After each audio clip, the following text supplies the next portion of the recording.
Cloud. All right. Tonight we have our guest. Mike is from, Inside Out Sports. He's going to give you a good talk on picking the right gearing for the type of terrain or your bike style or riding, and explain what a cassette and everything else is and help you out to choose the right stuff for your bike. It's all yours, Mike. Awesome. Thanks for having me. So as he said, I'm Michael. I work at Inside Out Sports. I just manage the service department over there. I've been there for, this year will be 12 years. I've been in and around bikes since, probably like 2007 is when I started riding bikes, started racing in like 2008 or 2009. I always just did the cycling background, just raced bikes. And then I switched over to running for a little while, but never connected swimming into that to create the triathlon. So just the cycling and running background, the swimming was too much for me to juggle. But yeah, gear is like a huge interest point of mine. That's one of the coolest parts of my job is getting to see all the new technology and gear and stuff like that.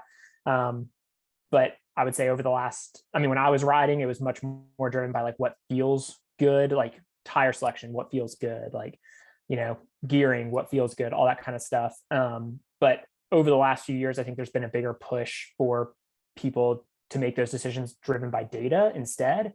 And so that's kind of become like a passion point of mine over the last few years is kind of more data driven decisions when it comes to gearing choices, tire selection, whatever gear choice you want to come up with.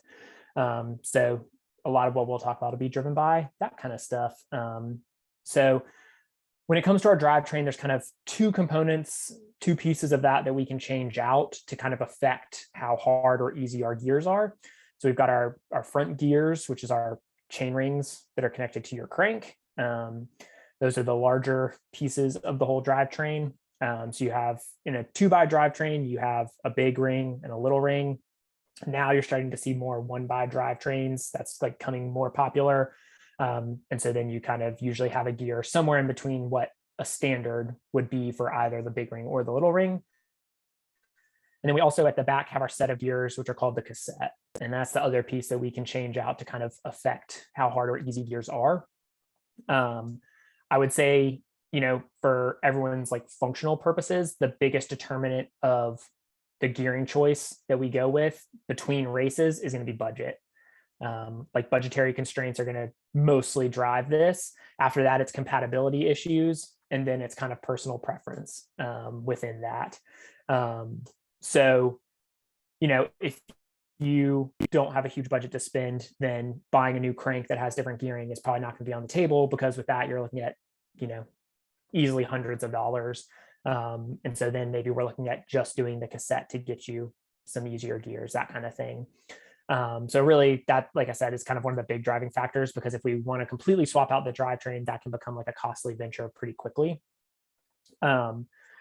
So when it comes to the front gears, so like our crank and those chain rings, a larger number of tooth count. So when it comes to cassettes or chain rings, they're measured in tooth counts, like how many teeth are on there that interact with the chain. And that's just an easy way to kind of gauge the size of it. And so the larger in the front, the larger that ring is. So the more teeth it has, the harder that gear is going to be. In the back, the opposite's true. So the larger that cassette, the larger those cogs on the cassette, the more number of teeth, the easier things are going to be. And so typically what you'll see is like, if we're going from, standard gearing over to like as easy as we can get, we're looking at switching over to what's called subcompact gearing, which would be like a 50 tooth in the front and a 34 tooth little ring in the front. And then nowadays that'd be like an 11 through 34 cassette. And so you can see how, 34 in the front's going a step down, but 34 in the back is giving us easier gears. And so again, with the chain rings, those are typically talked about in terms of the tooth count. And then cassettes are usually referenced as like a range almost. So it's called like an 1130 cassette or a 1230 cassette or 1228. And what that's telling you is the two ends of the cassette. So you've got like your harder end of the cassette, it's telling you how many teeth are on that cog. And then on the easier end of the cassette, it's telling you how many teeth are in that cog. So you obviously don't know the tooth count of everything in between. That stuff's readily available from manufacturers, but that's not how cassettes are, referenced, because they really just want to give you like, hey, here's your hardest gear, here's your easiest gear, and just like at a glance, this is what you're getting from the cassette. If you're like a really particular person and you know exactly what gear you like if you know you like a 5214, then you may go look at the cassette breakdown of what every cog in that cassette is to make sure that that gear is in there for you. Most people aren't like that. Most people don't care that much. They want to know the two ends. So when we think about cassettes now as well, we start to see a larger spread on things. Like historically, we were kind of talking about this before the call started or the recording started and everything. But historically, cassettes were, an 1125. So a very small range, which also means you had tighter steps between those gears. Now cassette ranges are starting to open up. So we're seeing things like 1128s, 1130s, 1132, 1134, which is great because you have that wide spread of gears. Like you've still got that hard 11 tooth for when you're going down a hill, but then you've got that much larger 30, 32, 34 for going up hills. But the problem you possibly run into there and why you may not want to ride that gearing all the time is like around here. We talked about like if you're going to go do a race at the beach, you then have these huge steps between gears to kind of achieve that spread. And so then we're running into the situation where when we shift gears, it's a little bit too big or a little bit too small all the time. When we have lots of undulating terrain, that's okay because, almost never do we feel super comfortable going up a hill. And so if your gear's a little bit too small, then we kind of match that pretty quickly. Or if it's a little bit too hard, we match that pretty quickly. And so that's just something to keep in mind is you kind of want to match that cassette range to the terrain you're riding. So again, if you're going to the beach, maybe we pick a tighter spread so that you have more of those gear options in between for like that flat terrain to make sure that you can kind of find a gear that you like instead of having huge jumps between gears. So we talked about kind of cassette. When it comes to compatibility issues, I kind of talked about how that was an important piece of things. So we talked about all these cassette ratios that exist, like the 1128, 1130, 1134, all of those. That also depends on the size of your derailleur. So your derailleur has to be compatible with those gearing options. So if we look at like 11-speed drivetrains from SRAM, and they're typically rear derailleurs come in two lengths, a short cage and then a long cage. That longer cage allows for a greater amount of chain, which allows for more chain wrap, which allows you to accommodate a bigger gear because you then have kind of like a little bit of extra chain built in to accommodate that. And so in like an 11-speed drivetrain with a short cage derailleur, which is like pretty standard for most every 11-speed bike coming out, especially like tri-bikes, they're almost always a short cage derailleur. You're looking at probably a max cassette size of 1128 or 1130 without having to swap the derailleur. So if you happen to have a long cage derailleur, then you can switch over to like an 1132 or 1134 without an issue. In 12-speed, if you look at like Shimano, they've just got one length cage, which handles an 1130 or an 1134. When we look at SRAM with 11-speed, their max was 1128, unless we go to like a long cage derailleur, which then buys us a little bit more and getting up to like an 1134 as well. With 12-speed SRAM, the short cage, so I'm kind of going through all this and then we'll talk about like the actual benefits of all the gearing. But with SRAM 12-speed stuff, you're looking at on the short cage derailleur, like up to a 33 tooth cassette, and then going to the long cage gets you up to a 36 tooth cassette. So those are kind of the things to keep in mind is what drivetrain you have, because again, that's going to guide what cassette you can run without having to like start swapping parts out. If you're open, like I kind of talked about the budgetary constraints, if you're open to swapping that out, then you have a lot more flexibility to achieve different gearing options. And so what is the optimal gear, right? I think that's probably like the biggest question out of this is, do you have the right gearing for the race? And some of that's going to depend.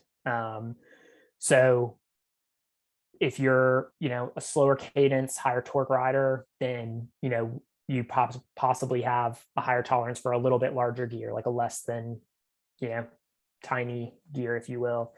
And so you may not need to swap out your gearing. if you're someone who likes to keep a higher cadence, wants to spin up that, not put so much load on your legs going up climbs, then maybe we're looking at a smaller cassette or a bigger spread of gears, that easier gear, so that, we're not getting bogged down going up climbs.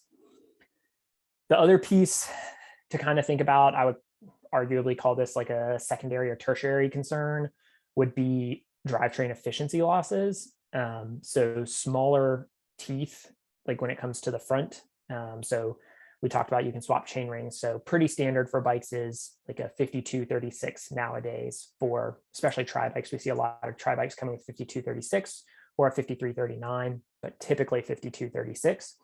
So say you want to drop that gearing down to like the 5034, we do lose a little bit of efficiency with a smaller chain ring because the chain's wrapping tighter. There's a little bit more frictional losses through each link of the chain as it wraps around.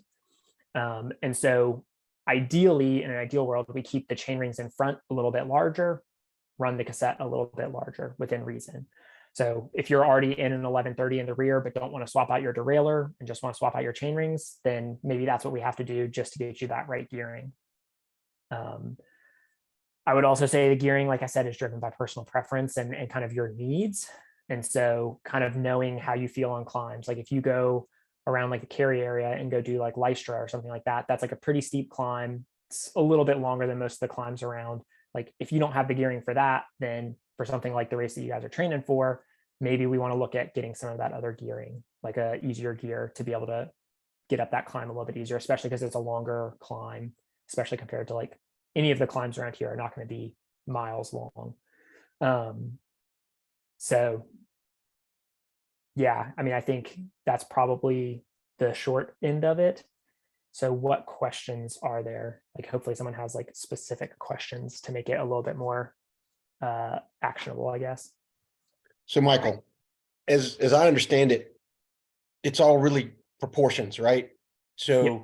You're like 50-10.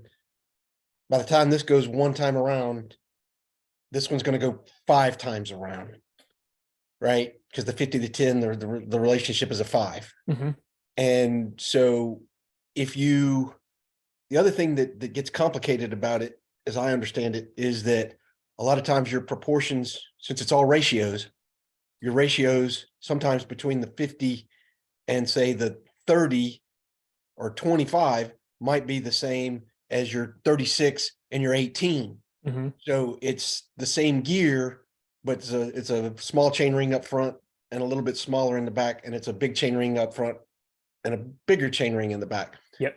So does it make sense to try and I'm an engineer, so excuse me for getting down in the weeds of numbers, but does it make sense to look at your front cassette and then, I mean, your front big derailleur, and then what your proportions are on each one of your cassettes, and then look at your small one and look at each one and try and minimize those overlaps so that, like, if you have a lot of overlaps, maybe put a different smaller chain ring up front or a different bigger chain ring up front so that you have a lot more different proportions to try and work through. Now, granted, that means shifting from front to back and, all that kind of stuff. But yeah, from my standpoint, I think it really does. When you were saying you didn't know every tooth count, I think it really does make some sense to try and figure that out and even like do a spreadsheet or something, look at the proportions of each one all the way through and see how many overlaps you have.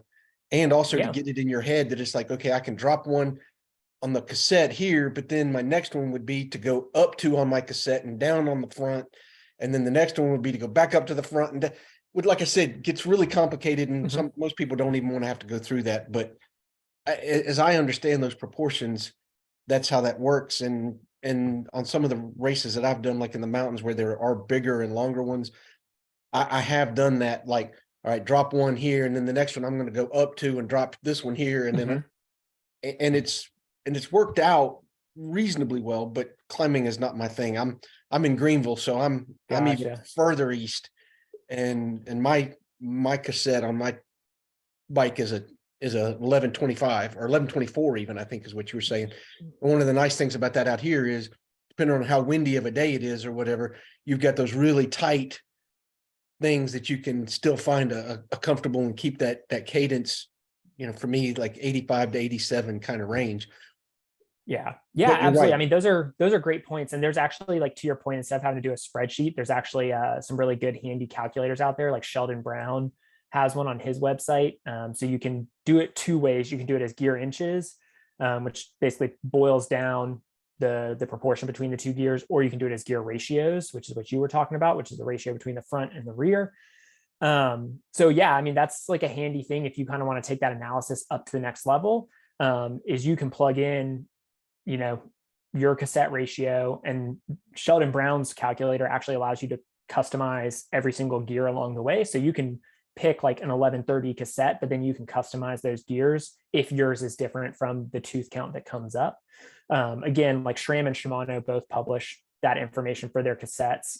So you can see what every tooth in that cassette is. It's just on the box. They just print, 1130 or 1125 or whatever. But you can do that. With any cassette, you're going to have overlap because you can't customize every tooth within that cassette. I mean, in an ideal world, you would go 11, 12, 13, 14, 15, 18, you could pick whatever you want, but you can't, unfortunately. We're stuck with buying a pre-made 1125 or an 1128 or an 1130, and you're stuck with whatever number of cogs they chose to put in that mix. But yeah, definitely, I think for people, like to your point, it's important to understand the gear ratios and where that overlap is. So understanding that it's not just little ring, all 10, 11, or 12 gears, and then big ring, all 10, 11, or 12 gears. Because the other thing to think about too is we eliminate some of that overlap that you're talking about as well when we avoid cross chaining. And so that's an important piece of this as well, is we don't want to be in the big ring and like our easiest 2 to 3 gears. And we don't want to be in our little ring and our hardest 2 to 3 gears, because we're pulling the chain at a really tight angle. Drivetrain efficiency losses are incredibly high. You're likely rubbing gears, you're rubbing the front derailleur. We're just wearing all the components out faster doing that. And so if you think of like an 11-speed drivetrain, which is technically 22 gears because you have 2 in the front, 11 in the back. And so if we take that and then think about, we're eliminating within each chain ring, you're eliminating 2 to 3 gears. Let's call it 3 to be generous. We're dropping 6 gears out of that entire thing, which are typically where some of those overlaps would be. So just by not cross chaining, we're minimizing some of that overlap anyways, but you do still have some overlap. And like you said, it's not necessarily, we're in the little ring and it's each step down is the next hardest gear at our disposal. It may be, like you said, where we shift to the big ring and then up 2 gears in the back. And that's where our actual next hardest gear would be. Does that answer the question? Yeah, I don't know that I had a question per se, but Okay. other than just to saying that there's value in, doing that and trying to understand the gear ratios there. Yeah, definitely. I would fully agree that it is good to understand that there is that kind of that overlap, and knowing that just hitting the shifter in the rear is not always taking you to your actual next hardest gear at your disposal. So like if you, especially going up a hill, down a hill, flats, honestly, any of them, if you take a shift and it feels like a little bit too big of a step, there may be another gear in between. You might just have to do a little bit more work to get there, which is, I think, the point you're making.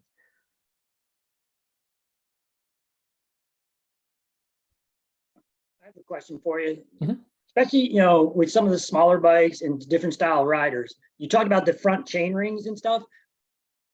Explain who might benefit from the smaller type of chain rings in the front, like, like 53, 39, or, that's typical a lot of times. But what they would call the compact, chain rings. What type of riders or size of riders would benefit from like more of the smaller chain rings in the front? Yeah, that's a great question. So, I mean, typically what you see is your smaller, lower power output riders, lower torque riders, possibly benefiting from those gears sooner. But with that being said, I would also say like newer riders who maybe don't have quite as much experience, don't have as much of that power output, we're going to potentially benefit from those smaller gears. I mean, look at the tour, pro cycling, right? Like almost none of those guys are riding a 50-34 and an 11-34 because they're super duper fit. Like they have the power output to continue to push a 39-30 or something like that kind of gearing instead. And so it really comes down to what your specific needs are and like where your fitness is at. I would say ultimately more so than anything else. But again, like smaller riders typically benefit from that gearing sooner, just because they tend to, right? Like not always, tend to be lower power output and lower torque. Right. So what you're saying, at least as I understand it, is the smaller things. If you're like you said before, if you're a high cadence rider, right? So a high cadence rider tends to push less power but gets more RPMs, Mhm. and then a low cadence rider pushes more power over less RPMs to get the same wattage output, for lack of a better Exactly. term. The other thing I was going to say is that I don't know that I heard you mention is that for people that aren't aware, your cassettes, both the front and the back cassette and the front gears, they all are stamped with the number of teeth that's on them.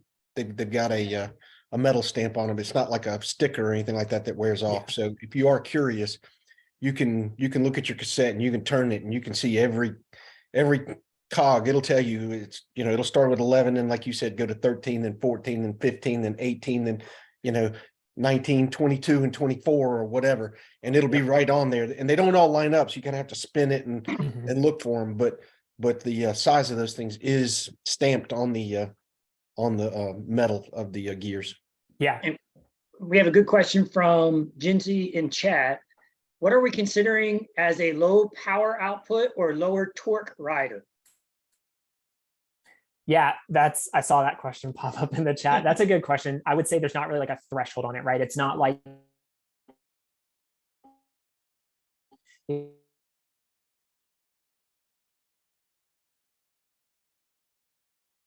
if your FTP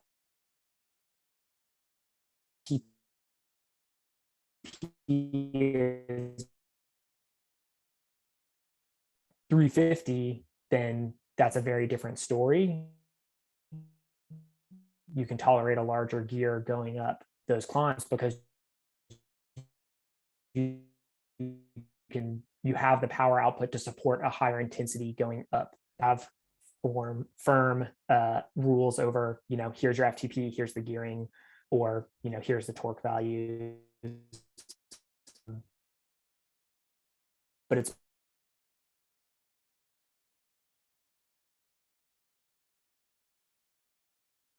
more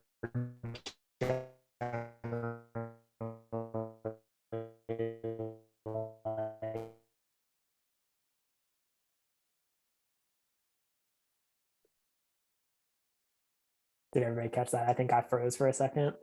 Yeah, did you want to try it again? Yeah. What of that was missed, I guess, or what was the last thing y'all caught?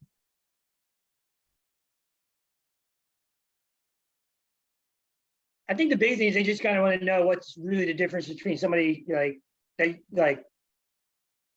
would think the most basic answer you would have is somebody who would be a lower torque versus a high end rider.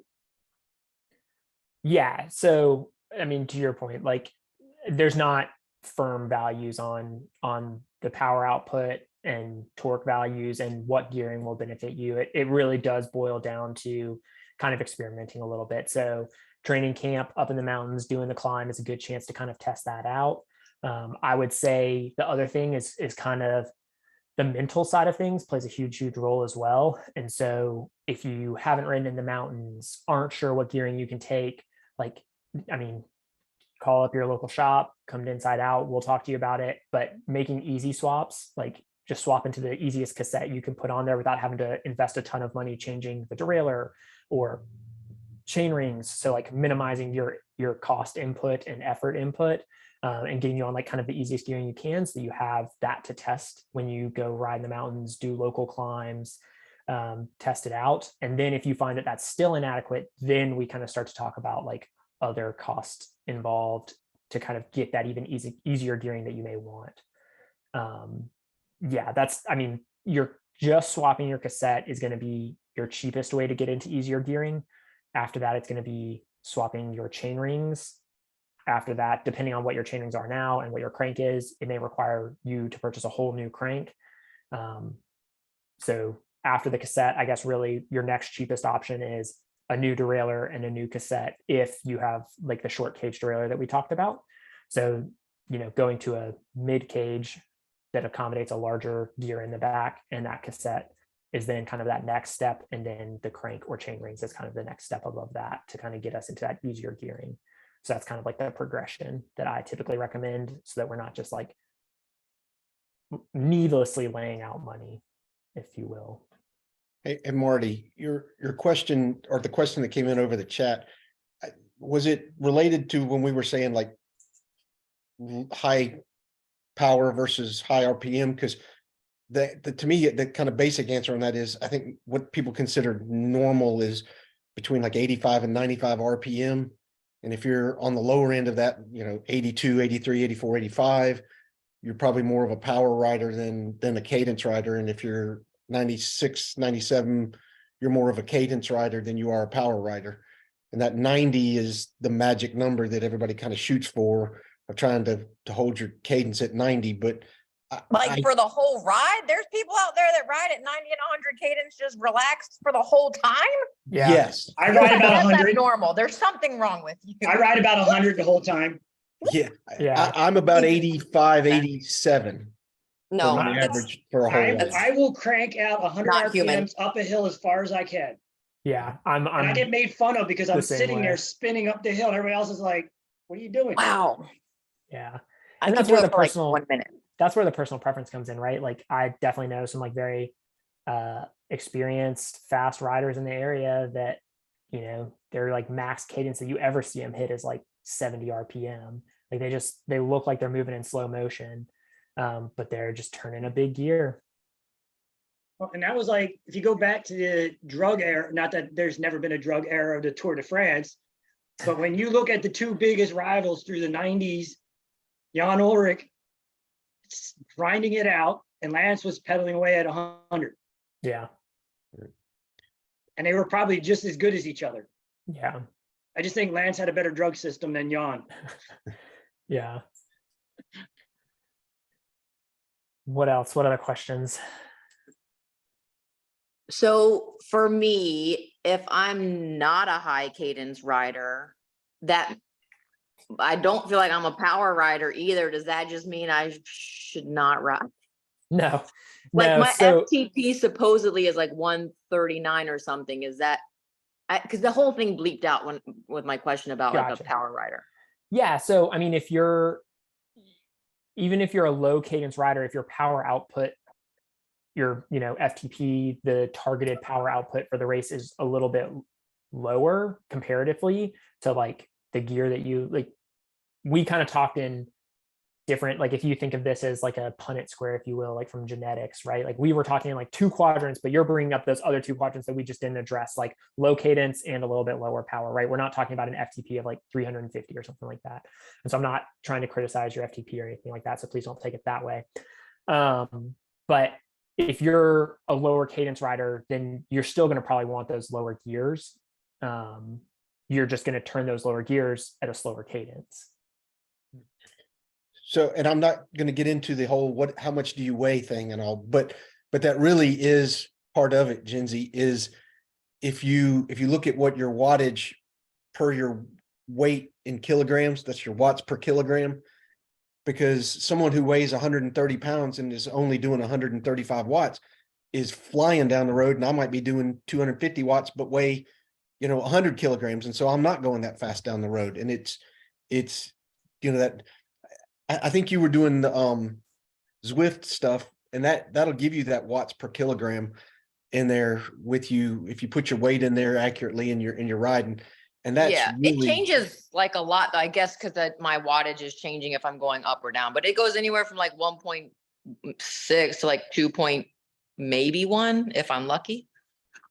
Yeah. Right. And I mean that go ahead. Sorry. No, and I was going to say that's where you look at, and that's how you know that you're getting faster, is when your average watts per kilogram goes from 1.6 to 1.7 or 1.8, and you've got. Oh, it'll give me an average for the ride. I didn't realize that. Yes. Okay. I've only seen the average power. Okay. You can also calculate that out. Like it's pretty common in cycling to look at your FTP as watts per kg. I would say it's just a way that we kind of relate people's numbers to each other. It allows us to compare somebody, like Wilson was saying, like a much larger rider who puts out a lot more power. It allows us to compare them to someone who's smaller but less power, like to compare fitness, if you will. But it's not like watts per kg is not the end all be all, right? Like, and I think that brings up an important point with this, because when we talk about a race with a lot of climbing, people start to get really focused on like weight as well. And weight does not become more important than aerodynamics until grades of like in excess of 7%. Like below that, your aerodynamics are going to be far more important than weight, which is why tri bikes are not 15 pounds, is because the aerodynamics is much more important than the weight side of things. But it, you know, like Wilson said, the watts per kg does allow people to like kind of compare. It's kind of like VO2 max, right? Like there's your absolute VO2 max, and then there's your relative VO2 max, which is, you know, the amount of oxygen you consume relative to your body size. And it just gives us a way to compare individuals who are different, kind of makes everybody apples to apples instead of comparing apples to oranges. Cool. And if this apple is a very plain new apple, is it more important to just get out and figure this out? Because all the math stuff, I got lost like a while ago about all of this math. So just going out and riding and like messing with my gears, I imagine I wouldn't need to really change a whole lot about my bike, because I anticipate that a fairly new bike has the gear range that I would need. Is that a fair assessment? You know, I would agree with the first part of that. How about that? I would agree with the first part that it does boil down to getting out and trying it. Like, are you in the Triangle? Yeah, I'm in Holly Springs. Okay. So yeah, I mean, especially out in like Holly Springs, there's some good climbs around. I would say go find some of those hills, ride up them. And on those hills, you feel like you don't have enough gear, like you can't go easy enough, then it probably is worth looking at going to easier gearing to allow you to go easy enough so that you're not overdoing it. Because what we don't want is, you know, if your FTP was, you know, 150, we don't want you riding up the hill at 200 watts, because that's what you have to do because of your gearing, right? Because then we're quickly building up lactate, we're exceeding, you know, or your aerobic threshold, things like that. And then it's going to be hard for us to kind of catch up on flats or downhills because we've kind of just tipped over. And so that's kind of the other piece of this, is that depending on, you know, your power and pacing strategy, your gearing needs to support that. And so if we don't have gears where going up a multi-mile long climb, you can go easy enough, then we do need to explore other gearing. As far as like a relatively new bike, those gearings on bikes are just kind of set by this person who specs those bikes. They try to make it pretty appropriate to the bike, right? Like if you buy an endurance bike, an endurance geometry road bike, they're going to typically put a smaller gear on there because you're probably doing a little bit more hilly riding than like an aero bike. Aero bikes are going to have a little bit larger gearing. Tri bikes are kind of typically somewhere in between because people are riding them fast, but triathletes are also going and riding hills. So you can't always, just because it's a newer bike, assume that it's the right gearing. But I would say, since it is a newer bike, go take it out and ride it before you invest a bunch more money into it, if you've got is good. Okay, thank you. Yeah. What else? Anybody else have any questions? Yeah, I've got a quick question, if you don't mind, Michael. Absolutely. So I have a gravel bike, which you helped me with, and thank you very much for that. It's lighter than my road bike, and I think it actually has a better gear ratio than my road bike, potentially for mountain climbing. Thoughts on that, and potentially taking the tires off of that and putting road tires on it and using it for that sort of situation? Or is that crazy? That's a good question. That's actually like a really good question, because one of the other things you'll see at these hilly races is people wondering, like, should they ride their tri bike or should they ride their road bike? Because you're going to be more comfortable in like a road position going up long climbs. But which race is this for? Remind me. This is the Blue Ridge race. 70.3. Yeah. It's going to have, it's the one with the big climb in it. Yeah, 70.3. So I would say the important thing to think about in that one is I looked at the course profile before we hopped on here, and it's a little bit rolling, but relatively flat in the grand scheme of things for the first while. You have a huge climb in the middle, a little bit of rollers along the top, big descent, fairly flat. So if we look at the entire course as a whole, I mean, your majority of your time is on small rollers or flat. And so aerodynamics are going to be your friend. You really kind of just have to potentially suffer up the climb. Because that's one of the things to think about with your gravel bike is aerodynamics are much less of a consideration when a gravel bike's produced. So you're basically, you have to decide, I guess, do you want to pay a penalty the whole rest of the race in order to be well suited for the climb? Or do you want to pay a little bit of a penalty on the climb to be well suited for the rest of the race? I guess is ultimately what the decision comes down to. And unfortunately, I can't give you just a straight answer on which bike you should choose. So carry both bikes to the camp is what you're There telling me. you go. Yeah, exactly. And go do hill repeats, just alternating the bike back and forth so you can just side by side hit the climb like 4 or 5 times on them. And to be honest, he's got the profile of the course. I've done the race the first year. You know, it's going to sound kind of oxymoronic, but you roll downhill to the base of the hill. You got a few bumps along the way, you know, and don't freak out by my numbers, but I hit the climb is at mile 23. I hit that base of the climb at just over an hour. I mean, you can move on that first stretch. The climb, by the time I got to the top of it, probably my overall average miles per hour is down to like 18.5.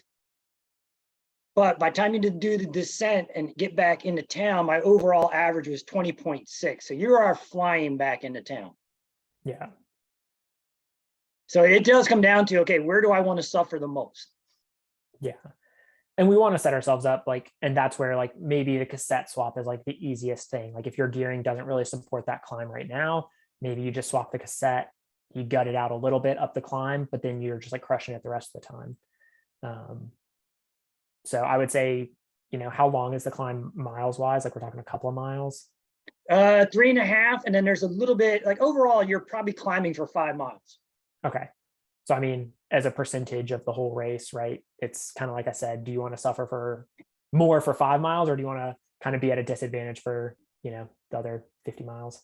Yeah, because it ends up being that over a third of the climbing is all in that climb. Yeah. So it's like 3,900 feet and like anywhere from 1,500 to 1,800 when you add on the little bit to the claw is right there. So it's well over a third, almost half of the climbing is in a 5 to 6 mile stretch. And if you look at the entire course, it's net downhill. Like the ending point is lower than the start. So what are we even talking about climbing gears for? Just bigger gear, the better, because we're all just going downhill the whole time. If you can just miss the claw on the way down. Yeah. Yeah. So, I mean, I would also say too, like, this is another like point of mine that I'm really interested in is there's other like low hanging fruit for ways that we can increase our efficiency outside of just that gearing. So looking at things like if you don't ride in socks, like just wearing socks is going to be faster than no socks. And within that, looking at something like an aerodynamic sock is dollars per watt saved, like one of your best investments. So just by choosing like an aero sock, you're looking at like 5 to 10 watts of energy savings in aerodynamics, which when we're talking about, you know, a couple of gears, like if we're changing gear cassette from an 1128 to an 1130, you know, you're making up more than that with time wise with the socks. You know, stuff like that can really pay big dividends. Good tire choice, tire pressure can save you huge amounts of time on a course like this. Yeah. What about tire size? Yeah. So I would say that becomes like a multifaceted conversation. So tire size from an aerodynamics perspective, we want to make sure we're choosing a size that mates well with the rim and like the width of your rim, because if those two are out of whack, then the aerodynamics there is poor. Typically what you're going to see is that a little bit wider tire is going to be a little bit more comfortable, smooth out bumps a little bit better. That's why we've seen a big shift in industry towards like 28s. So I would say in the realm of like 25s to 28s is going to probably be like your happy medium between speed, comfort, all of those things. Oh, what about 30?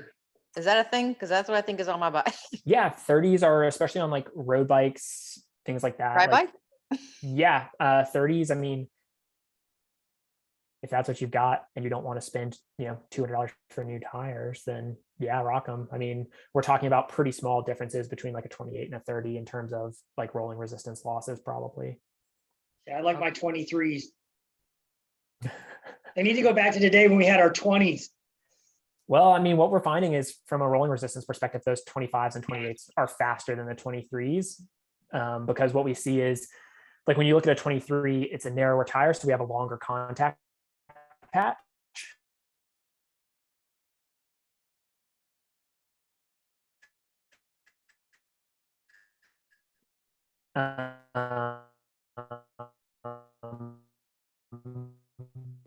But with these wider tires, that contact. What got cut off that time? Well, I think everybody got the gist that 25 and 28s are not bad. Yep. Right.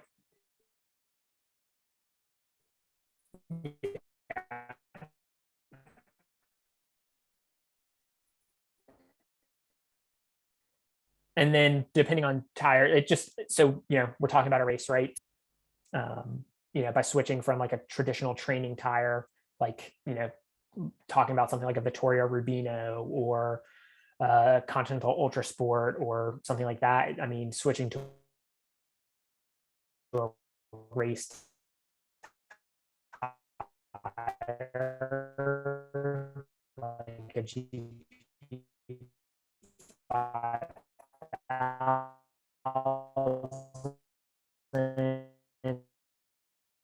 potentially picking up 20 watts of efficiency, 25 watts of efficiency. And so, Jinsey, if your FTP is 135 or 150 watts, 20 watts is a huge percentage of efficiency gained.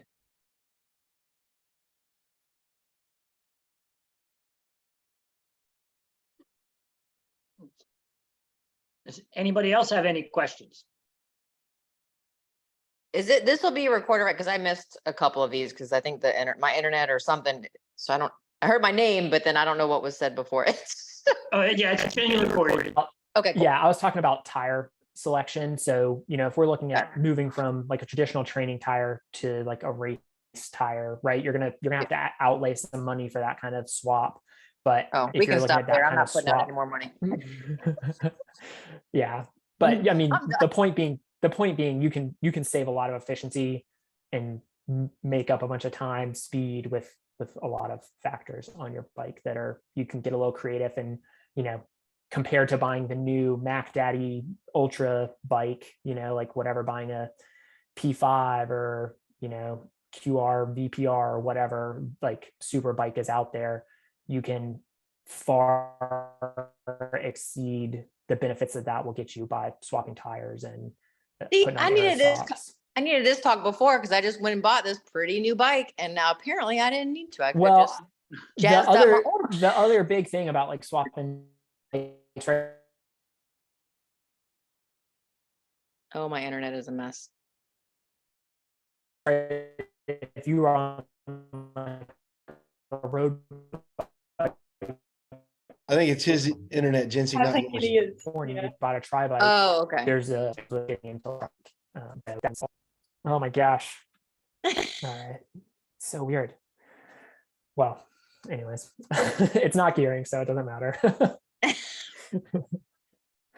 I will say that the tire pressure point is a huge point and something that I did not pay any attention to until this last 70.3. And you and oh gosh, who was that helped with that? Anyway, instead of riding at like 90 some odd pounds, I rode that race at 80 pounds based on what you guys calculated, and probably gained a good 2 or 3 miles an hour just by having the appropriate tire pressure that day. Yeah, that's an important point. So tire pressure can be a huge factor. It's going to make you more comfortable, but it's also going to make you faster. So I'm looking up to find the exact link. So there's a company called Silka. They historically made pumps, but now they make a bunch of other accessories as well. But their website is silka.cc. I'm putting it in the chat so that everybody can see it. But if you go there, along the top, they have a tire pressure calculator. So you can plug in lots of info like your weight, the condition of the roads, what kind of bike you're on, the tires that you're riding, like quality of tires. All of those things affect tire pressure, and they'll give you tire pressure recommendations. For most people, it's probably a lot lower than you expect or were thinking, but that makes a huge, huge difference. Being under your optimal, so there's like an optimal tire pressure where you're going to be at your fastest. It's balancing, impedance, like the rebound of the tire, as well as like rolling resistance losses. And so that's kind of like your optimal tire pressure. But being under that is less detrimental than being over that. Oh Lord, no wonder those techs thought I was crazy. I was riding at like 110 PSI because that's like the max of what the bike said. And I was like, oh, just pump it up to the max. And they Don't thought do I that. like, oh, well, yeah, fun times. I did my 70.3 without even paying attention to my tire pressure. I just made sure my tires were hard. So that's one. Gen Z, we'd make a good racing couple. Heck yeah. Yeah, well, that's one where, again, we can pick up huge amounts of efficiency by just making sure that tire pressure is like even within the ballpark of right. And I can guarantee that nobody on this call should be riding 110 PSI. Hey, I didn't get a flat tire and I made it. Yeah, there you go. Oh. Maybe I'm the first. Maybe we should do studies about my tire pressure in my riding. Mostly your flats comes from just like not avoiding things in the road. So unfortunately, like puncture flats are going to occur whether you have a high pressure or low pressure. It's just about, missing shiny things. Oh, well then I guess I'm good at that. There you go. I'm good at something. I'll find something. Anything else?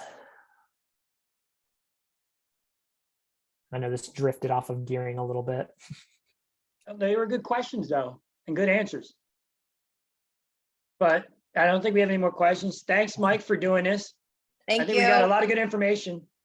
Thanks, y'all. Thank you for your time. Thank you. Have a good night. All right, see you.